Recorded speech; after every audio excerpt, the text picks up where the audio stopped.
नमस्कार दोस्तों, आप देख रहे हैं उज़ैर की आवाज़ और मैं हूं मोहम्मद उज़ैर।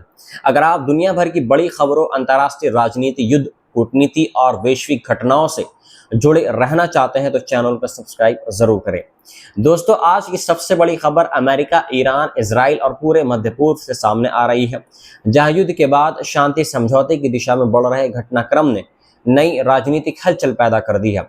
रिपोर्ट्स के अनुसार अमेरिका और ईरान के बीच हुए अंतिम समझौते की कथित प्रतियां सामने आ गई हैं, जिनमें कई ऐसे प्रावधान बताए जा रहे हैं जो न केवल वैश्विक ऊर्जा बाजार बल्कि मध्य पूर्व की राजनीति को भी पूरी तरह बदल सकते हैं। सबसे बड़ी बात यह है कि समझौते के तहत ईरान द्वारा स्ट्रेट ऑफ हार्मोज को तुरंत खोलने, तेल निर्यात पर लगी बाधाओं को हटाने और भविष्य में प्रतिबंध समाप्त करने की दिशा में अमेरिकी समर्थन का उल्लेख किया गया है। यदि यह समझौता अपने वर्तमान स्वरूप में लागू होता है तो इसे हाल के वर्षों में अमेरिका द्वारा ईरान को दी गई सबसे बड़ी रियायतों में से एक माना जाएगा। जानकारी के अनुसार ये अंतरिम समझौता औपचारिक रूप से शुक्रवार को स्विट्जरलैंड में हस्ताक्षरित किया जाएगा। समझौते के तहत अमेरिका और ईरान अगले 60 दिनों तक व्यापक वार्ता जारी रखेंगे ताकि परमाणु कार्यक्रम और क्षेत्रीय सुरक्षा से जुड़े मुद्दों पर अंतिम समझौता तैयार किया जा सके।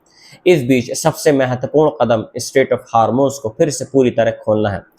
यही वह समुद्री मार्ग है जिसके माध्यम से दुनिया के बड़े हिस्से का तेल और प्राकृतिक गैस गुजरती है। युद्ध के दौरान इस मार्ग के बाधित होने से वैश्विक ऊर्जा संकट पैदा हो गया था और तेल की कीमतों में भारी उछाल देखने को मिला था। अब यदि स्ट्रेट ऑफ हार्मोज पूरी तरह खुल जाता है तो इससे अंतर्राष्ट्रीय बाजारों को बड़ी राहत मिल सकती है।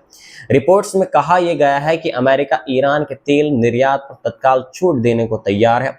इसका अर्थ यह होगा कि ईरान बिना मौजूदा प्रतिबंधों की चिंता किए अंतर्राष्ट्रीय बाजार में तेल बेच सकेगा। जानकारों का मानना यह है कि यह कदम अमेरिका के लिए बड़ा राजनीतिक जोखिम भी बन सकता है, क्योंकि इससे वॉशिंगटन अपने सबसे प्रभावी दबाव वाले साधनों में से एक को पहले ही चरण में छोड़ता देखा गया है। इसके अलावा रिपोर्टों में यह भी दावा किया गया है कि ईरान के पुनः निर्माण के लिए कम से कम $300 अरब की व्यवस्था की जाएगी। अमेरिकी उपराष्ट्रपति जेडी वेंस ने संकेत दिया है कि खाड़ी देशों के निवेश के माध्यम से ये राशि उपलब्ध कराई जा सकती है। यदि ऐसा होता है तो युद्ध से प्रभावित ईरानी बुनियादी ढांचे और अर्थव्यवस्था को बड़ी सहायता मिल सकती है। दूसरी ओर यह समझौता इजराइल में गंभीर चिंता का विषय बन गया है। अमेरिका और इजरायली मीडिया रिपोर्टों के अनुसार इजराइल को समझौते के बारे में जानकारी तो दी गई है, लेकिन उसे समझौते का पूरा जो लेसन है, जो पार्ट है, वो नहीं दिखाया गया है।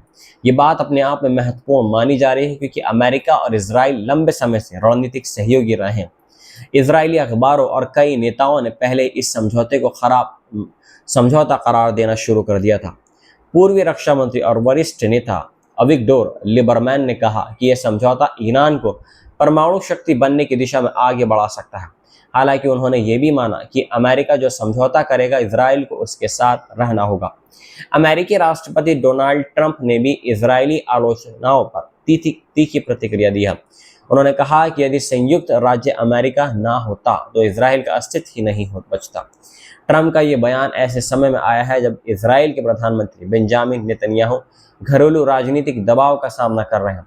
कई जानकारों का मानना यह है कि युद्ध शुरू होने के समय अमेरिका और इजराइल के उद्देश्य समान दिखाई देते थे, लेकिन अब दोनों देशों के दृष्टिकोण में अंतर स्पष्ट रूप से उभर रहा है।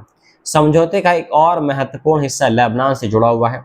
कथित दस्तावेजों के अनुसार इजराइल और हिजबुल्लाह के बीच सभी प्रकार की लड़ाई तत्काल समाप्त करने का प्रावधान शामिल है।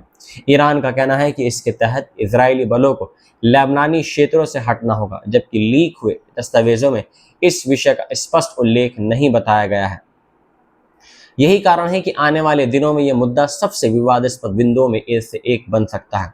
समझौते में परमाणु कार्यक्रम को लेकर अंतिम समाधान अभी नहीं दिया गया है, बल्कि अगले 60 दिनों की वार्ता के लिए आधार तैयार किया गया है। ईरान ने दोहराया है कि वे परमाणु हथियार विकसित नहीं करेगा, लेकिन उसने अपने परमाणु कार्यक्रम को शांतिपूर्ण बताया है। दूसरी ओर अमेरिका चाहता है कि भविष्य का समझौता ऐसा हो जिससे ईरान कभी भी परमाणु हथियार न बना सके। यही वह मुद्दा है जिस पर आगे की वार्ताओं का भविष्य निर्भर करेगा। इसी बीच एक और विवाद ब्रिटेन में सामने आया है, जहां लंदन में आयोजित एक इजरायली रियल एस्टेट कार्यक्रम को लेकर राजनीतिक और कानूनी बहस छिड़ गई है। कार्यक्रम के आयोजकों ने स्वीकार किया है कि कार्यक्रम में वेस्ट बैंक की अवैध इजरायली बस्तियों से जुड़े संपत्ति प्रोजेक्टों का प्रचार हुआ था, लेकिन उनका कहना है कि ये गलती से हुआ है। ब्रिटिश सरकार ने इस मामले की जांच शुरू करने की मांग की है और विज्ञापन मानक प्राधिकरण से इसकी समीक्षा करने को कहा गया है। फिलिस्तीनी अधिकारियों के लिए काम करने वाले संगठनों का आरोप है कि इस कार्यक्रम के माध्यम से कब्जे वाले क्षेत्रों में स्थित संपत्तियों का प्रचार किया जाएगा, जो अंतर्राष्ट्रीय कानून के तहत अवैध मानी जाती हैं। इस पूरे विवाद ने एक बार फिर इजरायली बस्ती और फिलिस्तीनी क्षेत्रों के मुद्दे को अंतर्राष्ट्रीय चर्चा में ला दिया है। उधर अमेरिका की राजनीति में भी इजराइल को लेकर बहस का स्वरूप बदलता दिखाई दे रहा है। कई जानकारों का मानना यह है कि अमेरिकी जनता के बीच इजराइल को लेकर समर्थन पहले जैसा नहीं रहा है और नई पीढ़ी के कई नेता अधिक संतुलित नीति की मांग कर रहे हैं। इसके बावजूद अमेरिकी कांग्रेस में ऐसे प्रस्तावों पर चर्चा हो रही है जो अमेरिका और इजराइल के सैन्य तथा खुफिया सहयोग को और गहरा बना सकते हैं। प्रस्तावित कानूनों के तहत रक्षा तकनीक, हथियार विकास और खुफिया सूचनाओं के आदान प्रदान को संस्थागत रूप दिया जा सकता है। आलोचकों का कहना है कि इससे भविष्य में किसी भी अमेरिकी प्रशासन के लिए इजराइल से दूरी बनाना और कठिन हो जाएगा, जबकि समर्थकों का तर्क है कि ये दोनों देशों की सुरक्षा के लिए अति आवश्यक है। कुल मिलाकर मध्य पूर्व में इस समय जो घटनाक्रम चल रहे हैं वे केवल युद्ध विराम या एक अस्थायी समझौते तक सीमित नहीं है, बल्कि आने वाले वर्षों की क्षेत्रीय राजनीति, ऊर्जा सुरक्षा, अमेरिका इजराइल संबंधों और ईरान की वैश्विक स्थिति को भी प्रभावित कर सकते हैं। अब दुनिया की नज़र शुक्रवार को स्विट्जरलैंड में होने वाले संभावित हस्ताक्षर समारोह और उसके बाद शुरू होने वाली 60 दिनों की वार्ता पर टिकी हुई है।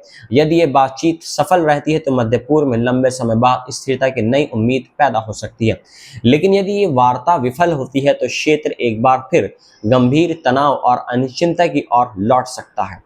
दोस्तों, इस पूरे घटनाक्रम पर आपकी क्या राय, हमें कमेंट्स में आप जरूर बताएं। मिलता हूं आपसे एक नई रिपोर्ट के साथ में। जय हिंद।